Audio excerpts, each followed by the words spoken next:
on, everybody? It's your buddy, it's your pal Spaz Phoenix, the YWC Reality Check, here with your Aew Revolution 2022 preview. Yes, it's the second, if you listen to the first pod, this is the second pod I'm recording tonight. Still seem to be somewhat awake. Voice is failing me as usual, so you'll have to forgive me for that.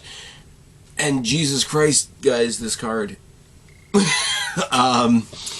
a lot to get into. As I mentioned in the Impact Sacrifice preview, I was hoping to have Guapo along with me for this one, but work's kicking him in the ass, so we will have to get him on here soon, not only to talk about his trip down to Impact's No Surrender show. Very, very jealous. He got to see all the fallout with the Bullet Club and Honor No More and all that fun stuff, but also to get his take on Tony Khan / AEW buying Ring of Honor and what that's all going to look like and what that could entail. And oh my god, is Cody Rhodes leading an ROH invasion? Guys, that would be so cool, except it wouldn't.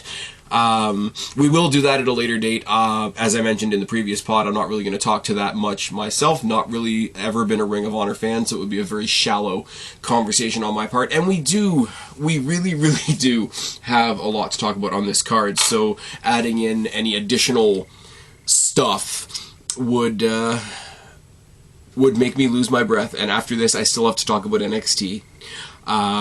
So we're going to try and get this out of here as quickly as we possibly can. AEW Revolution going down this Sunday. We have a kickoff, and it's not going to take me very long to talk about the kickoff. We got Hook versus QT. You guys know I don't give a shit about QT, but Jesus Christ, Hook is going to kill somebody.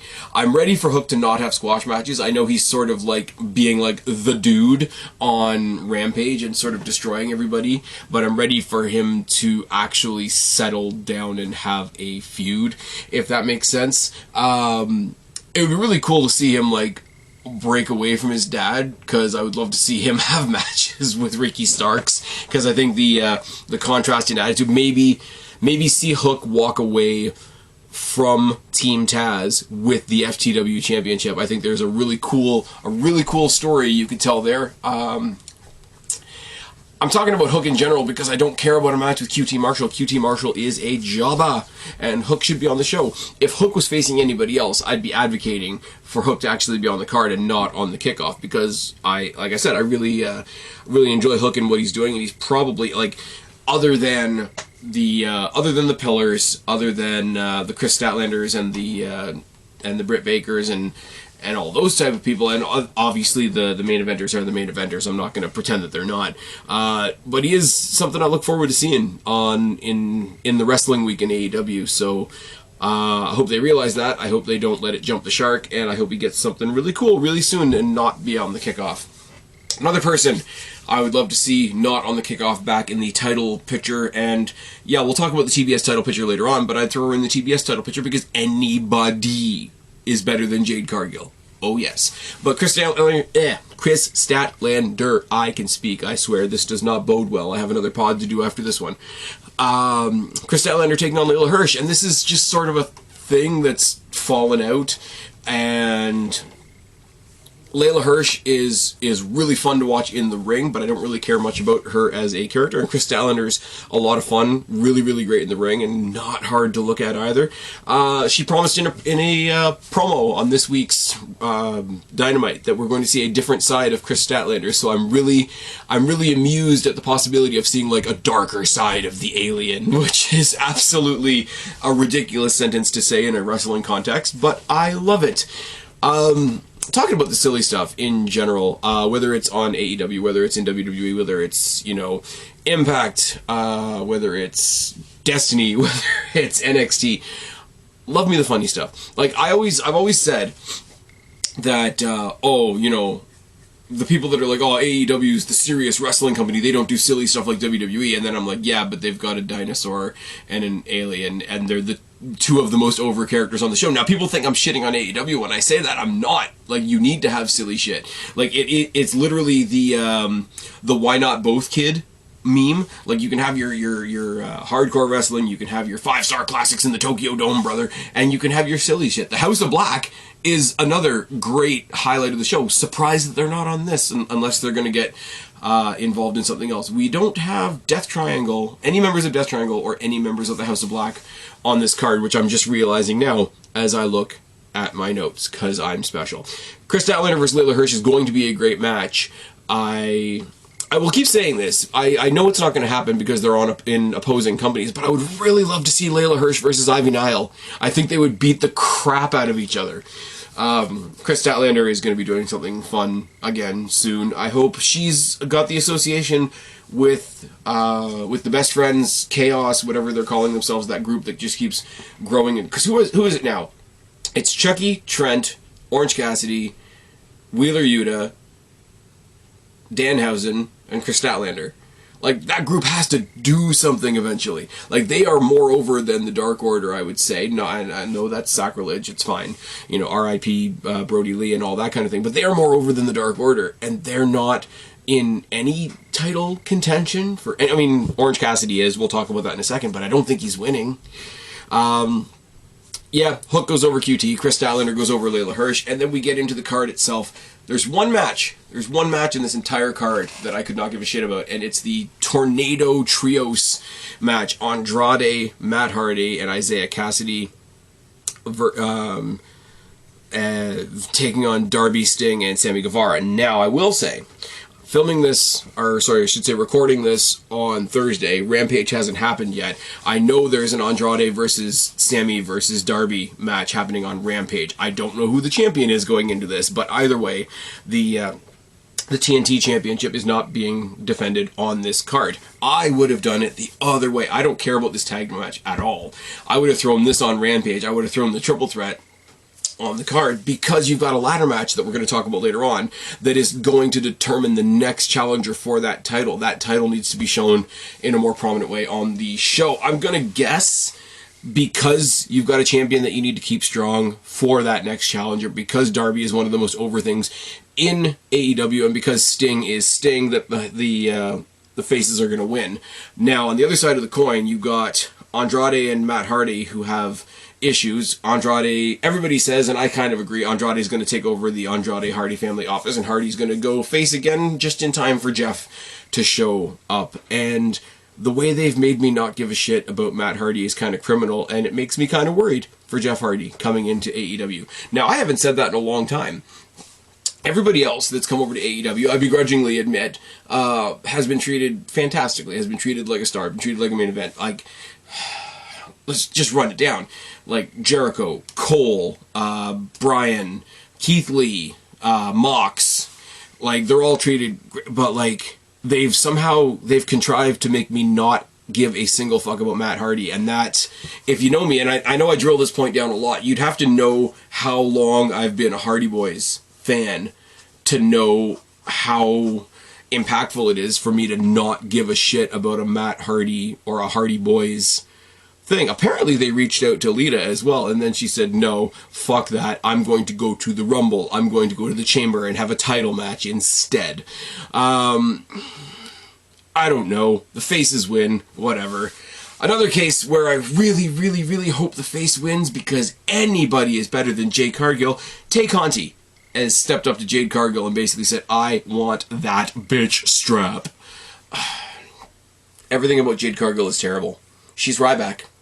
She's Ryback with an even worse manager. Like, you can't make this shit up. Tay Conti, and I say this, when she left NXT, she came to AEW, improved like almost on day one. A year into her AEW run, she put up a big video on Instagram, and I'm not saying everything should be driven by Instagram and social media, whatever, but she did a sort of like, this is where I am now, like an introspective type thing, like, hey, you know, they dropped me, AEW picked me up, this is where I am. And I think she was going into a title match at the time, I think with Hikaru Shida. Somebody's going to correct me down in the box below, but Tay Conti is fucking great. Her friendship, partnership with Anna Jay is always a lot of fun, because Anna Jay sort of pours her heart into everything, as the expression goes. Jade Cargill's garbage. Like, I don't know what to say other than Tay Conte should win this, because anybody against Jade Cargill should win. Jade Cargill should not have that title. Ruby Soho should have that title. Ruby Soho should be defending that title against Tay Conte this Sunday at Revolution. That's what I'm saying. And then, at that point, I'd be a little bit more biased. Tay Conte is really deserving, but I really like Ruby Soho, so that would be a lot more fun match for me to talk about. Tay Conte and Anna Jay have that sort of loose association with the Dark Order, who have a loose association with Hangman Page, so there could be a, like, you could do a little thing in the back in the Dark Order's dressing room where, because he wouldn't have had his title match yet, you could have Tay Conte and Hangman Page like clinking belts and celebrating. Like, that could be a cool little moment. That's definitely not going to happen. But Jade Cargill's going to win because identity politics and reasons, and because she's Ryback, and all that entails. You know what's going to be a lot of fun? A lot of fun with a lot of story is Jurassic Express defending their titles in a trios, or a triple threat trios. I keep wanting to say that it's a ladder match, but it's not. Jurassic Express versus the Bucks versus Red Dragon. Now, the downside to this is that the Jurassic Express are the third characters in their own title defense story, which isn't ideal, because the story going into this is Adam Cole's two pairs of friends, and can they get along, and are they going to fuck each other up? Because the Bucks want to be the champions again. Red Dragon want to be the champions. There's going to be this this rift between the all the different subsections of the Elite. I really am curious, because they're doing the Bullet Club stuff in Impact, and I touched on this a lot more in the Sacrifice preview. If you haven't checked that out, go check it out. They really are doing a lot with Bullet Club, Elite, adjacent people, and they just had the shake-up in the Bullet Club in Impact, led by Jay White. Jay White, who's also showed up in AEW with a tag team as well. There has to be a story brewing where we get Jay White and the Good Brothers versus Adam Cole and Red Dragon versus Hangman Page and the Bucks. Like, doesn't that story have to come at some point? Now, it'll be a pile of people mess, but there'll be so much story going on that that's absolutely fine. Now, I think the way I've got this worked out in my head, the way I would love to see, because I would love to see Fish and O'Reilly, because Fish and O'Reilly, you guys know, there's lingering NXT bias, even though they're not NXT guys anymore. I would love to ultimately see them pick up the belts. But here's how I would do it if I was AEW. You got a couple of sort of specialized weekly shows before your next pay-per-view, right?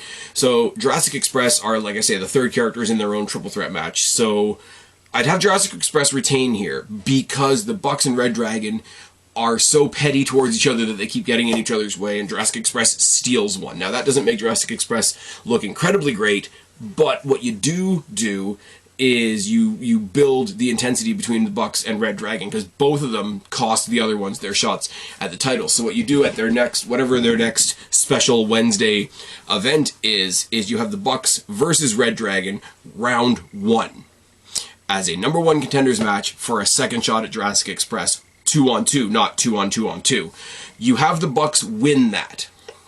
You have the Bucks then go on to the next special Wednesday thing, whatever. Have them take the belts 2-on-2 off of Jurassic Express. Have the Bucks hold the belts again. Have them do all their frivolous pomp and circumstance garbage that they do.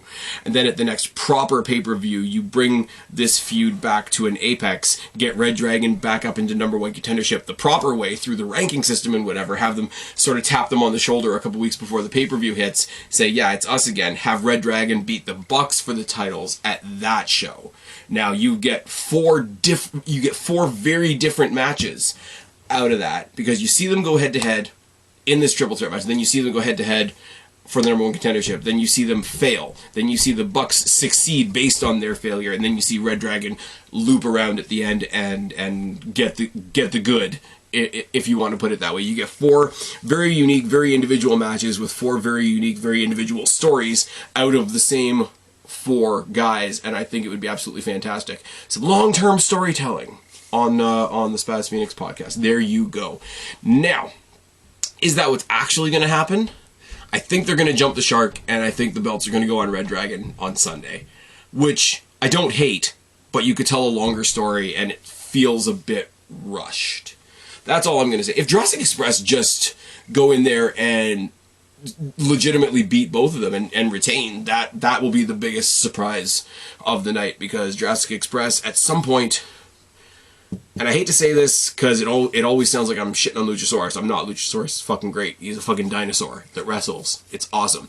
But you know AEW want to push Jungle Boy as a singles guy eventually. He'll be the TNT champion eventually. He'll be in contention for the world title eventually, but he's not going to do it being the smaller guy in the tag team. So something, I'm not going to say they have to fight. This is the New Day argument. They don't have to fight. They don't have to come to blows. They don't have to, the Jurassic Express explode. No, they don't have to do that. They absolutely do not have to do that. But something has to happen. Something has to something has to almost distract Luchasaurus. Like, he needs to go start a feud with somebody on his own. Like, do like Luchasaurus versus Lance Archer in some like death matches. Have it, because he's a dinosaur, have it be called like an extinction match or something like that.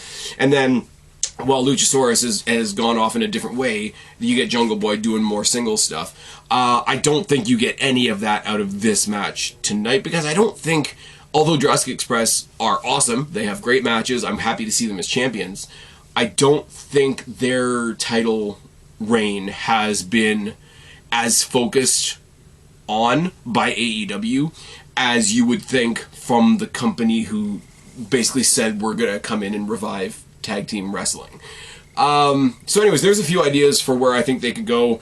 I think they hotshot it and put it on Red Dragon, but I wouldn't be surprised if they put it on Jurassic Express. And it's the first time in a long time that I have zero problems seeing the Young Bucks feature prominently on my screen, because they're not nearly as obnoxious. No, nothing is nearly as obnoxious in AEW as a whole now that we have this illusion that Cody has left, this work that we're all supposed to believe, where he's randomly shit on WWE for 3 years, but yet is also going back to WWE, because that's a work. Yeah, it is. Oh, yes. So let's talk about one of the highlights of the night. It's AEW Revolution. Let's talk about the Face of the Revolution ladder match. This time is for a TNT Championship match. The last time they did this, it was for a world title shot, was it not? When, was it Scorpio Sky that won it? I'm pulling things off the top of my head now, which isn't great for a podcast. I love that 3 of these guys in the match are not guys you would typically picture in a ladder match whatsoever. Wardlow, Keith Lee, and Powerhouse Hobbs, along with Ricky Starks and Orange Cassidy. Now, I would say Orange Cassidy if they hadn't used the qualifier for this match to debut Keith Lee. I think you get Keith Lee. I think you get Keith Lee versus Sammy Guevara at some point, and he pounces him into another life. But again, like I said when I was talking about Chris Statlander earlier, that entire group, that sort of amorphous best friends chaos group that's going on, is so over. You need to do something with them. And if you're not going to put the TBS title on Chris Statlander, put the TNT title on Orange Cassidy, or both. Let them be the championship. Can you imagine, and I'm just coming up with this off the top of my head, so you'll have to forgive me, can you imagine if Orange Cassidy and Chris Statlander hold the mid-card titles? And I'm sorry, that's what they are. They're the mid-card titles. That's why they're not called world titles. And Britt Baker and Adam Cole walk out with the main titles. Then you have the 2 championship couples revisit the mixed tag that they did a couple weeks. Hire me. Hire me. COVID is over. I can travel down to Florida. We can make it happen, Tony. Give me a shout. Lost my place. But yeah, Wardlow, Lee, and Hobbs being in this match is insane. Wardlow being so entrenched in the MJF thing, it means he's going to be a powerhouse in the match and a non-factor at the same time, because out of any of them, Wardlow ain't winning. For definite, he ain't winning. They keep teasing the whole, we want you to think Wardlow's going to win, because there's the whole, if he wins, and he wins the TNT Championship, he has to give it over to MJF, which is supposed to make us think, oh my god, Wardlow could win it, but I don't think he's going to win it, so there's that. You could always play up a little bit of dissension between the Team Taz members with Starks and Hobbs, but I don't really want to do that, because I kind of like Starks and Hobbs as a team, as Team Taz. I like that the team of Team Taz sort of exists outside of Hook, because Hook still goes and does his own thing because he doesn't give a shit. Orange Cassidy, if he doesn't win this, could go and have a rivalry with Hook. That would be fucking great as well. Hook versus Danhausen. Yes, very nice, very evil. My wife. That was an Adam Wilborn reference in a Spaz Phoenix podcast. Yep, that's a thing that happened. It's tired in here. Yeah, to me it's pretty obvious that they're going to go with Keith Lee. If they want to sort of negate the obviousness of that, maybe they give it to Orange Cassidy. But I don't know how you climb a ladder and grab a ring in a way that reflects I don't give a shit, which is Orange Cassidy's whole shtick. It's going to be good, regardless. I hope they don't, because this is going to be one of the fireworks matches, the other one we're going to talk about in a bit. I hope they don't do the typical thing where they lead off with one of the best I hope they start the show and they get the six-man tag out of the way right away, because I just don't care. If they burn through the Face of the Revolution ladder match as the first match of the night, you're gonna light the wick high and then bring it way down and then back up again. You know what's not gonna be bad? That's sentence structure. Britt Baker versus Thunder Rosa, and in this case, where I would normally talk about there's a lot of storytelling, there's a lot of long-term storytelling, there's everything from when they had their Lights Out match where Thunder Rosa won but it doesn't count and Britt Baker gets to remind everybody that it doesn't count, to her getting all kinds of backup, to her getting one backup too many and that backup turning on her in the form of Mercedes Martinez, and she's got problems with Jamie Hayter, and Rebel, not Reba, Reba not Rebel is still there. There's so much going on in the outside of this, and there's so much story among 5 or 6 different women. And that's awesome, and it's intricate, and you can tell that they've spent a lot of time on it. But in this particular case, because Britt Baker is Britt Baker, and because Thunder Rosa is Thunder Rosa, I wish it didn't have all that set dressing. I wish it was just these two. I wish she wasn't coming down with heaters. I wish Thunder Rosa didn't necessarily have backup, and I wish that these two would just go in there and kill each other again. Britt Baker is awesome. I do think Thunder Rosa is going to avenge, or at least try to avenge the win that she got that didn't count, because every promo she's done, she's like, I am gonna beat you on the pay-per-view stage, and it is gonna count this time. Like, there is that element that she's like, I think that's gotta be worse than, in a storytelling sense, that's gotta be worse than a loss. Worse than a loss has to be a win that doesn't count, or a win that doesn't matter, per se, because to go through what they went through in that match and then have the victory not matter is worse than losing, in a sense. I like Britt Baker. You guys know Britt Baker kept my interest in this division going for a while, before they brought in Thunder Rosa, Mercedes Martinez, Ruby Soho, the rise of Tay Conti, a couple of other people. I wish they would do more with Abaddon, because Abaddon's a lot of fun and I like fucked up shit. Britt Baker floated my interest in this division for a long time. In the dark days where I said, WWE's not that great at tag team wrestling, but AEW kind of sucks dick at presenting a women's division, Britt Baker was the guiding light in all that. And you know who else was kind of good? Big Swole. Wonder what happened to her. My fandom wants to say that Britt Baker takes this and wins, and goes on to say, hey, every time we've fought that it counted, I've won, because that's awesome. There is the other part of me, though, that thinks if Thunder Rosa does manage to win, that it'll be pretty cool. Because, correct me if I'm wrong, when they were using the, was it the ROH? No. Somebody else's championship. NWA, maybe?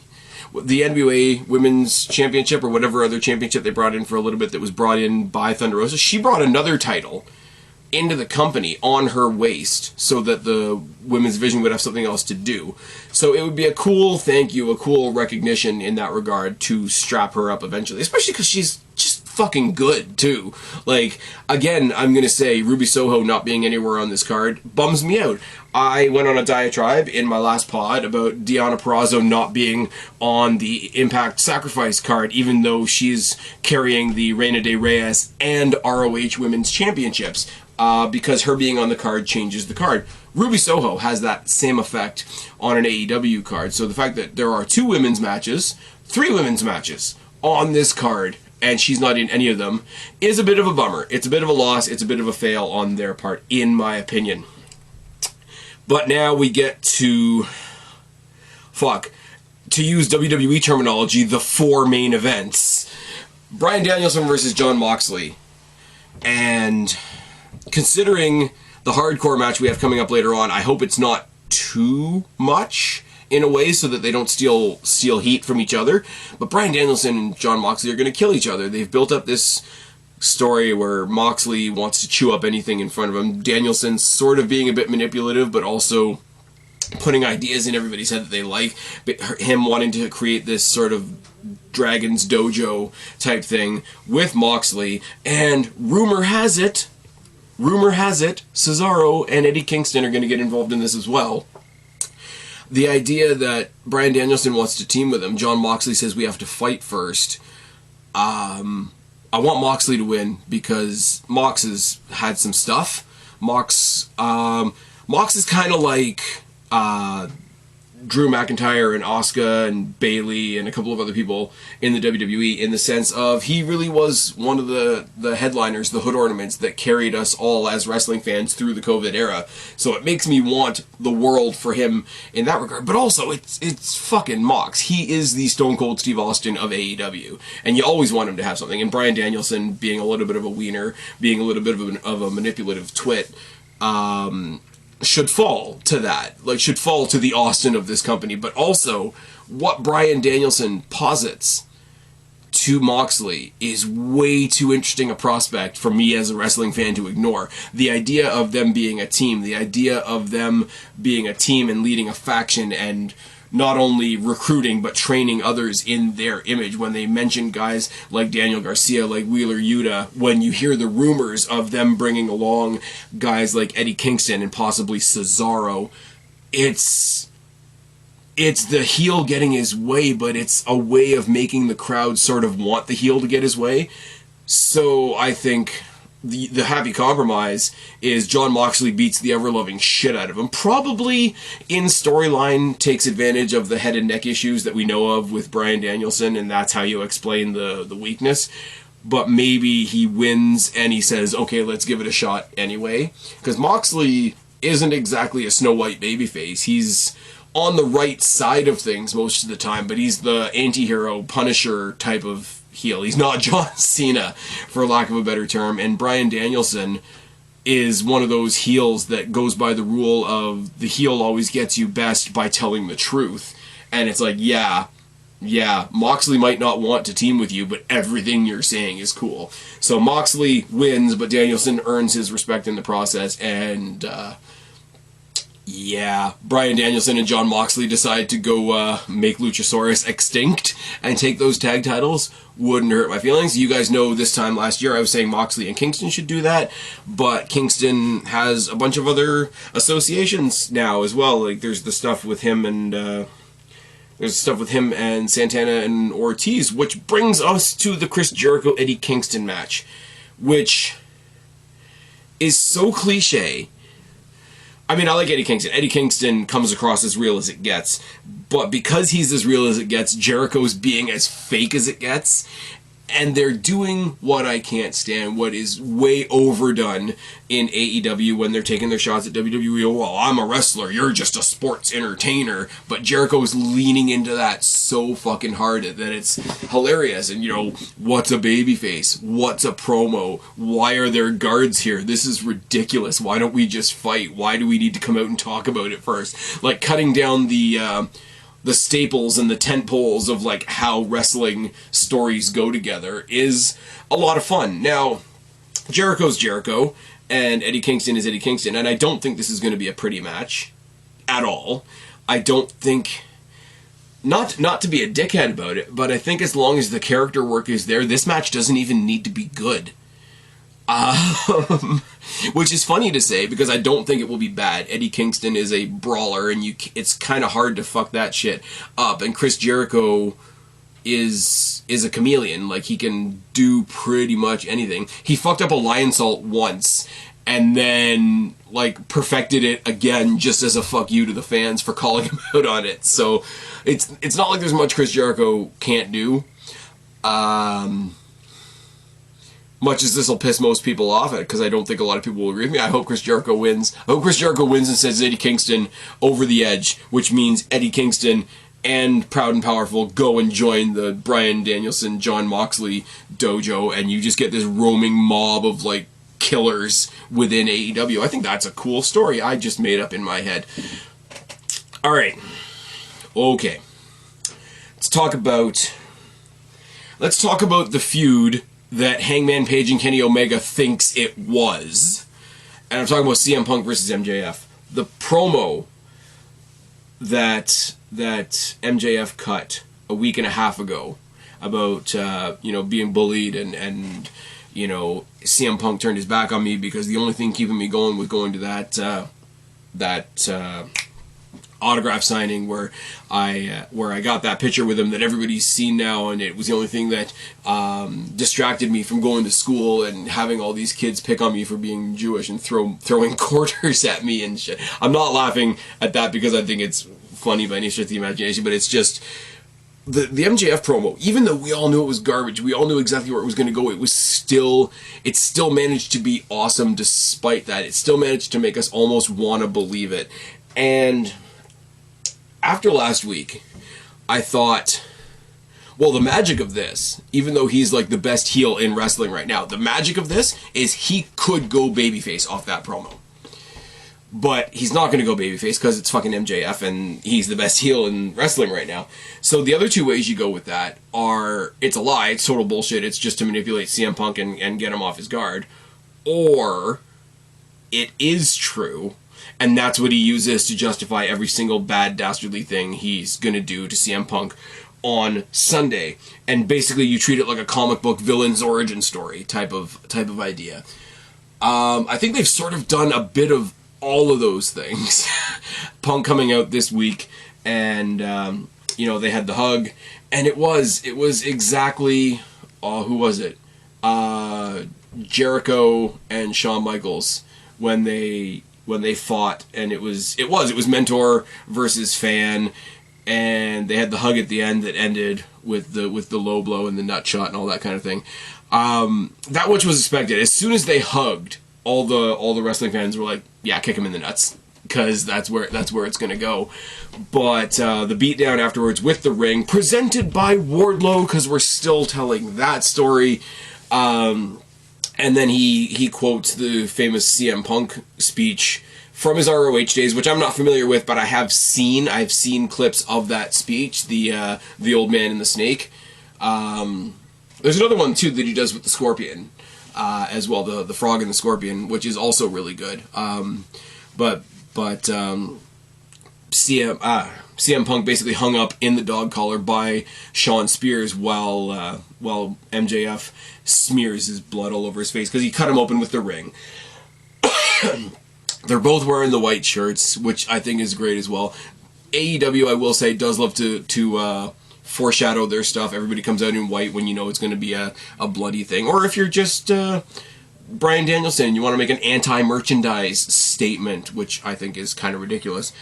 But he just says, "You're the old man and I'm the snake," and I'm just like, oh, that's fucking brilliant. Like, there are things that AEW does that are so much better, and I really wish their fans wouldn't be so obnoxious about it so that we could just enjoy it, because it's not like they're not true. It's just like, enjoy it.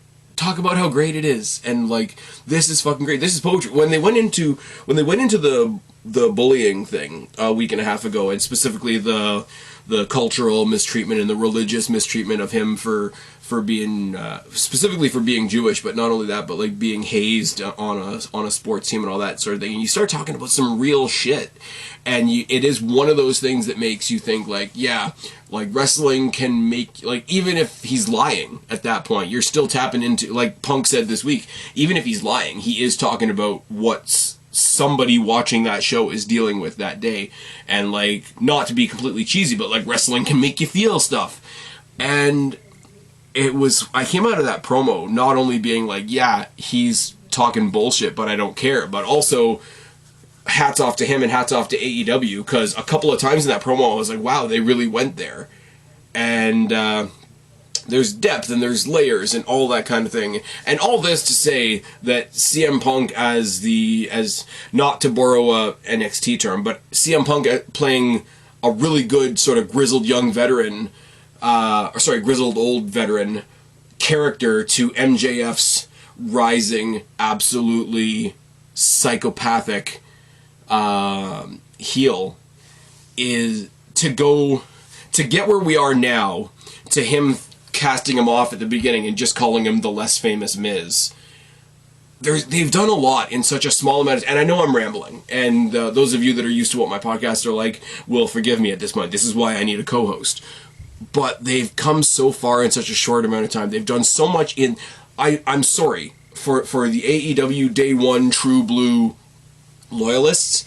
They have done more with these guys in the short amount of time that they've had than anything Hangman and Omega did.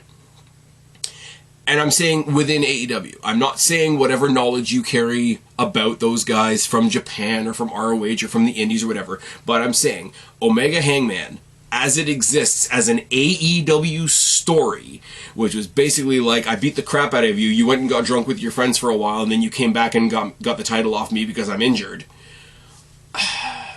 They've done so much more with CM Punk and MJF than that story, and that story still gets held up on the altar as the gold standard of AEW storytelling, when AEW does have awesome storytelling, and that is nowhere near the gold standard. I'm just putting that out there right now. CM Punk, MJF, after the double-cheated double win in Chicago, I think this is where MJF finally takes his loss, but don't hold me to that, because I'm not confident at all. What I am confident about, on the other side of the coin, is that Adam Cole should beat Hangman Page. I'm not confident that he will. I'm confident that he should. And this is, as I've said a bunch of times already, this is no dig at Hangman Page. But he has great matches. But he has great matches where I'm always more entertained by the other guy. I was more entertained by Bryan Danielson, and I haven't always been the biggest Bryan Danielson fan. I was more entertained with his matches with Kenny Omega by Kenny Omega, and I'm outwardly not a huge fan of Kenny Omega. I mean, obviously his match with Archer was just a filler match. When he was in the tag team with Kenny Omega, even though I'm not a huge fan of Kenny Omega, I was more entertained by Omega than I was by him. He's very solid. He's the good guy. He's out there with all the right motivations and all the right methods, and everybody's behind him and they can feel for him because they've given him layers, like we said with MJF before, in a very different context. I get that he's a well-built character, and I get that they've done a lot to get him to this point, but I don't care that he's a well-developed character that's done a lot to get to this point, because Adam Cole is infinitely a bigger star. You stand the two of them in the ring and get each one of them to raise their hands. You know, I'll use another WWE example with CM Punk. When CM Punk won the WWE Championship at that Money in the Bank and took the belt and went home, and then they decided to make a brand new title, John Cena obviously won that tournament. I think he beat Rey Mysterio in the last match of that tournament, and at the end of the night, CM Punk came back and they both held up their belts. One held it up, got a little bit of a mixed reaction. The other one got a huge roaring ovation. The roaring ovation if the fans are honest with themselves and they're not thinking, oh, this is what the story says, so this is what I'm supposed to do, if you just go with your gut, the roaring ovation will be for Adam Cole, the heel. So not only does that say a lot for Adam Cole, it says a lot against Hangman Page. That being said, this match is going to be fantastic. They've put that story in very nicely of like which one of them is going to be referred to as the other Adam. We've done the whole story of Adam Cole has a lot of backup, but can he count on his backup because his backup are fighting amongst themselves? We've done the whole thing of Hangman Page being held up by his friends. Some of Adam Cole's backup is the Bucks, who gave Adam Page the nod when he won the title from Kenny Omega. There's a lot to go into this, and there's a lot to take from it depending on what string you want to pull. And that, again, to the credit of AEW, to the credit of everybody in AEW, there's a lot of threads to pull. You can make a lot of reasons for a lot of things. But just tell me, who do I want to be champion, Adam Cole or Hangman Page? It's going to be Adam Cole. All the time, every single day. And yes, do I have a little bit more time with Adam Cole because I watched him blitz through NXT before he got to AEW? Yes. Am I biased because of that? Abso-fucking-lutely. But I'm sorry, you still put them face to face, and there's a reason that Adam Cole was so often compared to Shawn Michaels. Shawn Michaels, even in his worst times, even when he was in his worst, stupidest DX storylines and popping out of the Undertaker's casket, Shawn Michaels radiated a star. Shawn Michaels could do anything you wanted to do. He could do comedy. He could do serious. He could be an absolute conniving prick. He could go to Montreal, stick the Canadian flag up his nose, and then hump it. He could fly. He could wrestle. He could brawl. He could be good. He could be bad. He could be the Swiss Army knife of wrestling. And I know in the past I've given that accolade to CM Punk as well, and I believe that as well. But he radiated star. Punk radiates star. Adam Cole radiates star. Hangman Page is a really good wrestler that we've done a lot of really good work with, and a couple people are really behind him and they really want him to do well. That's not the same as put the fingers up in the air and the entire arena screams Adam Cole baby, waits for you to put your thumb up, and universally booms. He should be the champion already. He should be the champion this Sunday. And for a reason I can't really put my finger on, I don't think they're going to do it, which is really, really unfortunate.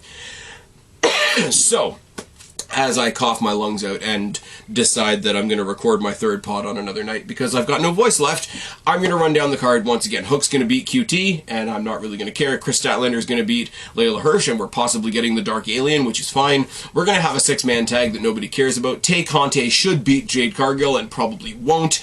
Jurassic Express probably retain their titles, if not Red Dragon take them. Keith Lee, with a possible second option of Orange Cassidy, win the Face of the Revolution ladder match. Britt Baker defends against Thunder Rosa, but if it goes the other way around, it's not going to hurt my feelings. Jon Moxley beats Bryan Danielson. Let's be real, Eddie Kingston probably kicks the shit out of Chris Jericho. CM Punk maybe puts the first loss on MJF in the dog collar match, and Adam Cole should win the world title, but probably won't. There's a whole lot of stuff that I think should happen on this card that's not going to happen on that card, and the amazing thing about this card and about AEW in general right now is they're hardly doing anything that I want them to do, but I still want them to do exactly what they're doing. Hope you guys are excited. Hope you guys are excited if you guys are going to join me on Twitter, at Spaz Phoenix or at Spaz Phoenix 1. I will be watching Sacrifice later on in the evening on Saturday. If you want to tweet along with me while I watch it late, that'd be great. I will be watching Revolution live and tweeting along with that as well. Let me know your thoughts, etc. I will be putting together at some point, not tonight because I've got no voice left, but I will be putting some thoughts together before we get NXT Roadblock next Tuesday. So if you've got any thoughts on that, even though I think there's only like 5 matches on the card, let me know on Twitter. Let me know in the comment section of this if you're watching it on YouTube, and you will hear from me sooner than later. Happy Revolution, Sacrifice, Roadblock, all the wrestling weekend from me. Your buddy, your pal, Spaz Phoenix, the YWC Reality Check. Subscribe up there, talk down there, start a conversation, keep all of these conversations going. Don't be a stranger. I will talk to each and every last one of you later, but for right now, tagging out. Bye, guys.